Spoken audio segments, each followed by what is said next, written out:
Welcome back to another episode of the Grassroots Tennis Podcast, a platform created to entertain, educate, and grow the game of tennis at all levels. My friends call me Ship, but this show isn't about me. We will be bringing you interviews with coaches, community leaders, and players, along with updates about tennis happening around the world. Tennis is a culture, and we are all writing tennis history together. Today, I'm here with Noah Rubin. Noah, I feel like is pretty well known in the tennis world due to Behind the Rackets, but also for those of you that follow American tennis as closely as I do, you would probably be aware that Noah is also a former junior Wimbledon champion and a USTA junior national champion in both singles and doubles. He currently rocks, a career high ranking of, I believe, about 120 in singles, and also, I think by definition, you don't call yourself a double specialist. No, I have to play a few more tournaments to even be considered a doubles player to any extent. So Noah, thank you for coming on the pod. We really appreciate it, and we're so happy that you're here. I'm going to hit you with some quick hitters really quick. I've listened to a lot of tennis content, and sometimes I just think, there's some questions that people just don't ask. So first of all, what's the racket of choice? Oh, racket of choice. Solinko is, the guys I worked with my whole life, and they've gone into the racket space now. So, they got some new sticks coming out there, really great. I've seen them. I think they look sharp, so that's pretty nice. Even newer ones, newer. Newer. I liked the paint jobs on them when they first came out. The I was whiteout pretty and excited. the blackouts. Yeah. Do you weigh your rackets down? I do. I'm actually going lighter and lighter as the time goes on. But yeah, probably going to be around 310 unstrung, around that range. Okay. And which string are you rocking? String is testing out. I was Solinko my whole life, even when I was with other brands for the racket. Yeah, but I was Hyper G kind of throughout, and now they got some really, again, new stuff coming out. So Noah, obviously, you're somebody that's seen a little bit of every level. You played 1 year at Wake Forest, and then you decided to go pro. Obviously, you had, I feel like you had pretty good success in juniors, but it really ramped up with, it all came to a climax with the Junior Wimbledon Championship, obviously. But you've done a lot, you've traveled a lot, you've seen a lot of things, and obviously you're someone that has a lot to share. I think somewhere I'd kind of like to start is, you're someone that's right around that top 100 in the world mark. You've seen all these levels. If you could go back and give advice to like your 13-year-old self, what would you do? What would you tell yourself? Yeah, it's always a combination of both extremes that I think I wish I would have played out better. So I think I wish I would have taken a few more breaks here and there, to be honest with you, even though I think I mastered kind of, really working hard within 2 or 3 hours. So I definitely wasn't playing quite as much as some of these other juniors, but I also wish I was a bit more consistent throughout my whole career. Obviously my junior career was great, but I think focusing on the body, focusing on building real routines and rituals that would have lasted me kind of throughout, which obviously I had to some extent, but to have top 50 rituals, it's just a different level. And I think that's something that I wish I would have thought a little bit more, but something that's here now. Okay, so I like that answer. Do you feel like people should really, obviously tennis is this weird sport if there's not a real built-in off season. Are you a big believer, obviously, then in scheduled breaks? Like, do you feel like that's how they should do it? Should people like just say, hey, I'm going to take these 2 weeks off here, and here, or in an ideal world? Or what? What do you think tennis that would is look like? tough. I'm actually helping a few juniors out right now, so I get to kind of relay these messages a little bit. But yeah, tennis is really difficult because with every week that you miss, the idea in your head is grass is always greener. Here's an opportunity. I could have won this tournament. When in actuality is that's not the case. That's not how it works. And the weeks off, I see kids getting hurt far more often. I think they're playing a minimum of 50% more tournaments than most of the junior players I knew growing up. It just seems like everybody's just ramping up a little bit more. And that's at all levels, even the professional level. I see guys playing more tournaments than ever. So I definitely want to see juniors taking more breaks, taking more time off. And it doesn't have to be a huge thing. I mean, we're talking about you play a few weeks of tournaments and you take 2-3 days off. Make sure you get those 2-3 days. That's not going to be the reason you don't quote unquote make it, So I think It's Right. prioritizing how the body feels, how the mind feels, and making sure that if you're not ready, you're 14 years old, you're okay. Take a day off, you know? I've been following a little bit of the coaching you've been doing. You post some stuff on Instagram, and I think that's great. Obviously, tennis is kind of like the ultimate game of giving back. I feel like it's the passing of knowledge, the people we meet, the discussions we have, a lot of growth comes through that. But okay, hypothetically here, let's say someone's listening to the podcast, and we'll say that they're a good tennis player, slightly above average.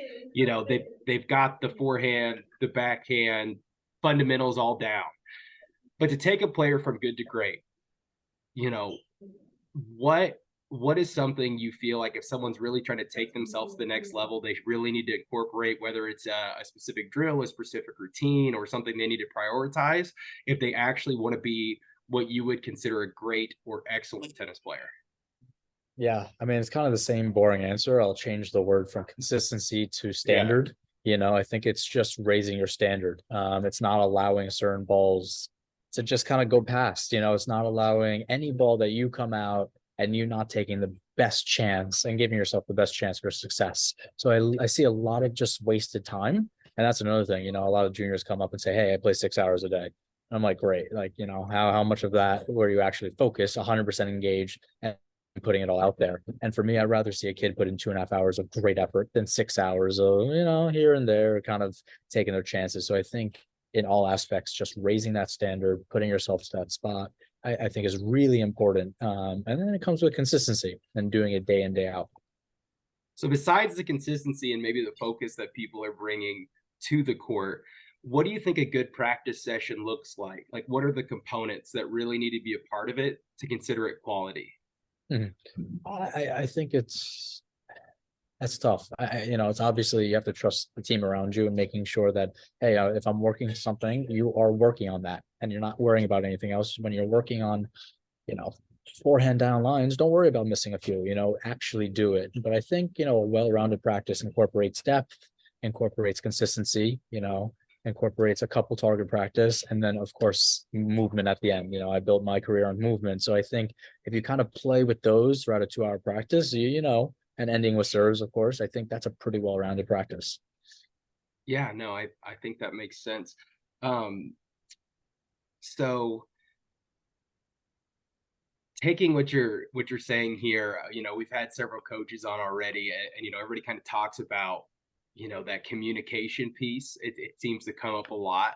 Um, what do you think is key when you're picking the right coach or maybe the right people for your team? Like, what is something people should be looking for whenever they're seeking out a coach? I think in the end, it's there has to be an off-court relationship to some extent. If they're not understanding you as a person, then it's going to be difficult to understand how you compete on the court, how you react to certain, mishits or missed balls. And I think without that connection between the player and coach, it's a long journey. There's going to be a lot of butting heads. It's not, it's that miscommunication that I see quite often. When I had, whether it was my father, I had Lawrence Klager from New York, I knew that no matter what, they understood me as a person at first. So they knew that if I was saying something, it was coming from a place of thought. It was coming, I just wasn't speaking out, so they understood that. Where, if I was with a new coach, they'd be taken back by a few things initially because there was just a lack of understanding between us. And I think that's a key of knowing them on and off the court, knowing how they react, and then, who they are as people. Yeah, no, I think that's huge. The relationship piece. I don't think you could have said that one much better. Um, so you've had an opportunity, obviously, to play junior tennis at a high level, the highest of levels. Um, you've seen the pro tour. You are familiar with college. Uh, at any of those levels, is there anything that you'd really like to see change, whether it be the way we structure our junior tennis here in the United States, anything about college or the pro tour? Like, if you had to pick anything, what would you really want to see? Yeah, we don't have enough time for that. Yeah, I mean, I've always spoken about the evolution of tennis and how I think we're just not capitalizing on this sport and the billion fans, quote unquote, that tennis has. Yeah. I think for me, I think seeing college tennis and playing it, even though it was only a year, you got to feel something that I haven't really felt in tennis. I played Junior Davis Cup. There were moments there, but that true team atmosphere, the allowing the fans to get rowdy and be a part of it, it's something unique. It's something that you can ask anybody that's played college. It's special, and from the most quiet of players to the ones that are literally climbing on the fences, high-fiving fans, they all loved it. They were all a part of it, and I think incorporating that to some extent a little bit deeper into the sport would go a long way. Yeah, no, I would love to see the crowds have the opportunity to be, a little more rowdy. Um, Noah, from all of your experiences so far, what would you say is probably your happiest tennis moment? Yeah, it's so tough to say. I mean, everybody wants to hear like the cliche ones. For me, Wimbledon was like for my father. He sacrificed so much for me. He got to Yeah. be at Wimbledon. It was just me and him. We were not even planning to go to this event. We actually went less than 24 hours before my first round qualifying match. And then I qualified and then won Wimbledon. So for him to be there after, again, all the jobs he lost, all the money, and again, with my whole family, but for him to be there in person, that was kind of for him. I think the Federer match to do that at 3 o'clock in the morning, everybody, awake in New York, literally at 3 a.m. I think it was a fun kind of all together. We get to see Noah on the big stage, but I think winning my first Grand Slam match against Benoit Paire at the Aussie Open and that was 2016, if I'm not mistaken. I think for me that kind of solidified me as a professional tennis player. I mean, everybody has kind of their mark, but to win a Grand Slam match, not only to be in it, but to win one and a best of five, it's truly special. And that kind of for me felt like that was a trophy in its own right with just that one match. Um, no, I like that answer. I'm kind of glad to hear that it's not when you went viral for running straight out of your shoes. I It's mean, the only that's thing. It's funny because I'm going to these ITFs and some of these kids know me, but the first thing they bring up, and mostly the only thing, is the broken shoe. They don't even know that I won that match against Isner. That's irrelevant, but it's just the fact that I broke my it's shoe. it's the shoe. It's the shoe. I mean, it's never happened in tennis, really. I mean, I don't know how it would. It just really broke in half, but it's the shoe. That's my number one accomplishment after 25, 27 years of tennis. I wouldn't say that, but I will say that it's one of those highlights that I don't think's going anywhere anytime soon. I No, feel like at least no. once a year someone's gonna repost it and it's gonna get however many shares. You need to find a way to trademark it so that like you can make a The profit every time someone reposts it. I don't know. Yeah, ATP does own the rights to the video, so it's a tough one to do for Dang. that. Yeah, And the legal would that's be the too hard to ATP. fight it. Yeah, I That would know. Image be, and but my likeness or dad, even something. my Yeah. dad just, he doesn't use Instagram too often, but my father literally just sent me the Instagram reel and every different language I've seen it in and laughing at it. It's a lot, but it is fun. It was a cool moment. So, you very publicly have talked about some of the shortcomings in tennis, which I usually agree with most of your takes. I think that that's a big part of why I want to have these conversations with people. I think that's the only way we make change is continue to have good conversations. Um, we've talked of well, people who have seen your content have heard you talk about pickleball, some of the things they're doing right, some of the Yep. things that maybe they might be going the wrong direction. The point I'm making is when I first saw you come out and talk about the court's too big, I'm looking at you going, Hmm. this guy, stud junior. If I had half your talent, I'd probably still be trying to grind futures, like because I'm such a nerd. He goes out here, he's this close to breaking that top 100, and I see you doing all these things, and then you're like the court's too big, and then I look at guys having a lot of success like Austin Krajicek barely gets to the top 100 in singles. He's around 90, not far off from where you were. And now, he got his most recently his career high, number 3 in the world in doubles. The court's too big thing. I'm watching. I'm like, why does he just play doubles? He's only going to cover half the court. Then you've got Opelka over here with his social media, like doubles is bad, doubles is bad. Yeah. Do you think with your comeback here, we'll see you playing more doubles, or are you going to be very singles focused, or I what are you doing now?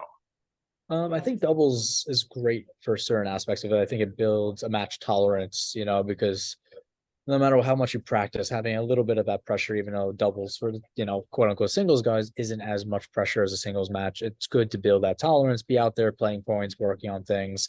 But yeah, I mean, it does come to a point where it's just too many matches. If you are doing well in both events, it's a lot of matches. And so you have to kind of pick and choose. If you are getting a decent amount of matches in and the match count is high already, then I would slow down the doubles. But yeah, it's not a bad way, especially at the higher tournaments and to make a little bit more income as well. Well, I will say, as a fan and someone who has followed your career, even though I goofed on saying what college you played for earlier, this is only episode 10. I'm trying, No, uh, no, it's all but good. No, but I nothing will here. tell you, as someone who is a huge American tennis fan and a believer that it's strength in numbers, I watch those slams and I'm like, man, I want to get these doubles on TV.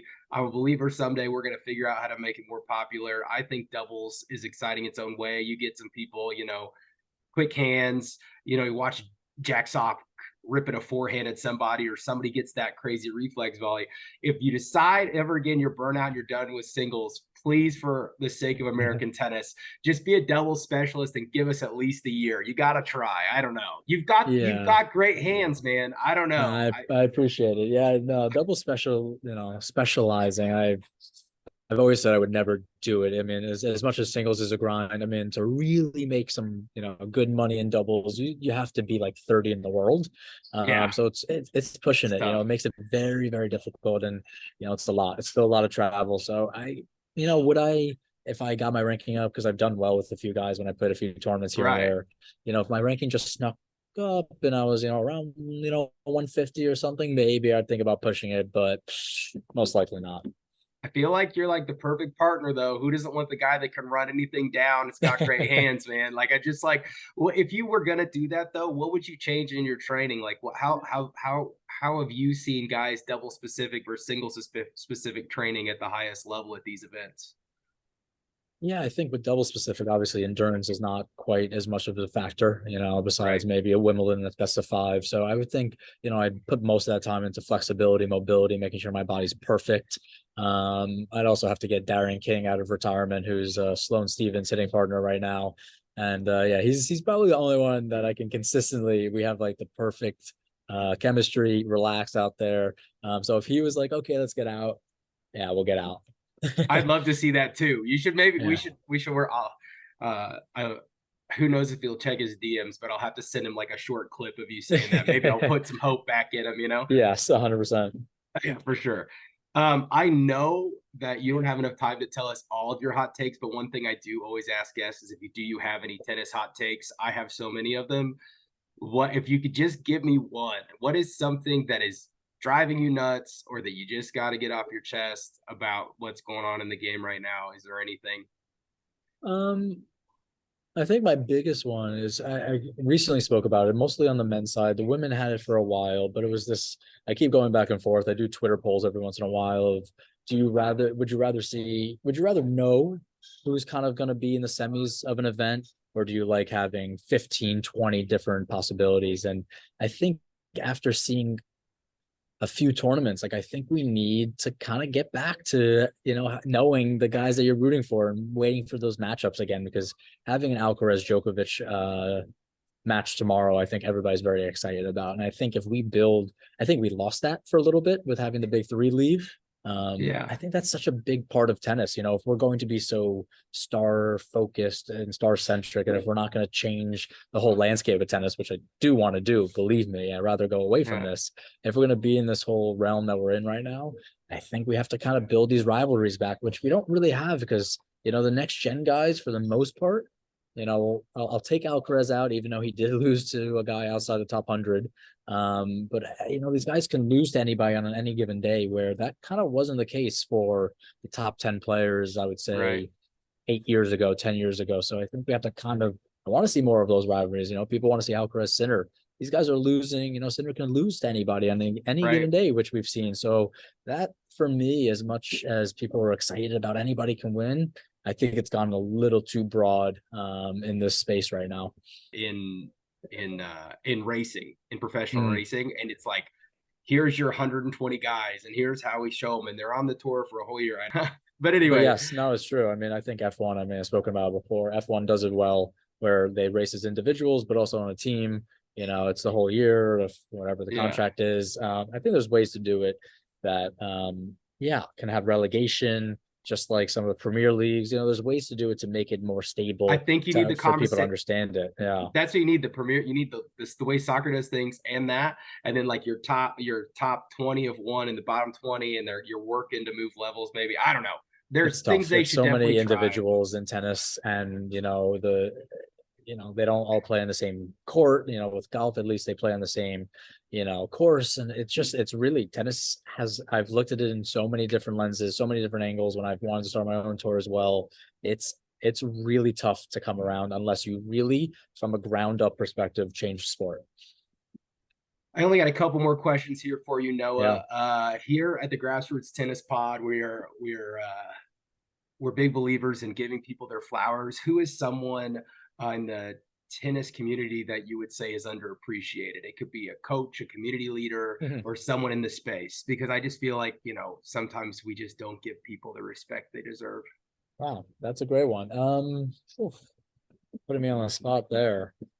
Yeah, I mean, I think when we go around, and especially because I've been a part of Behind the Racket, there's been so many groups that I didn't really know about that are working in the mental health space within tennis, that are working on tournaments and volunteering hours upon hours and hours. I mean, there's a Matt Stevenson event at the USCA, and the few people that, Gary Poon that works, they work hours and hours and volunteer just to put on a junior tennis tournament. It's pretty remarkable what some of these people do. And but yeah, I mean, I think because of the sport's so individual that, you're in your own world. You don't really know what's going outside of it until I kind of peeled back the curtain. But there's a lot of people volunteering because tennis isn't always the moneymaker.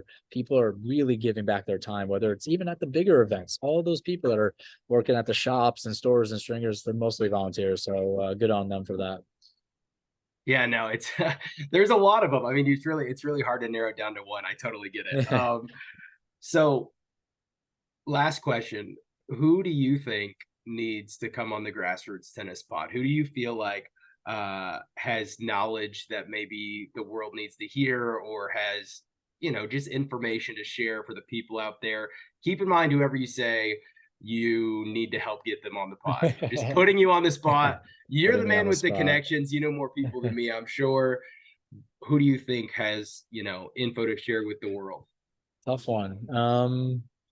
Yeah, I think there's a few. I think Martin Redlicki would be a good one. I played junior tennis with him all the time. And, we played doubles together. He won the US Open in doubles, great college career at UCLA, and is now coaching, in college. So I think he has a really interesting perspective and one that likes to talk. And then always watching Caruso do his thing. He's on tour with Marcos Giron at times now, but, one of the few guys that, I actually do see really understanding the sport and the game itself.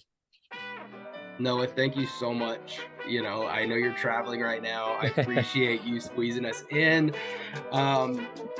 Thank you for coming on the pod. And for those people out there listening, you can get more of Noah content and follow along with everything he's doing. You can hit him up on Instagram, whether it's at Noah Rubin 33.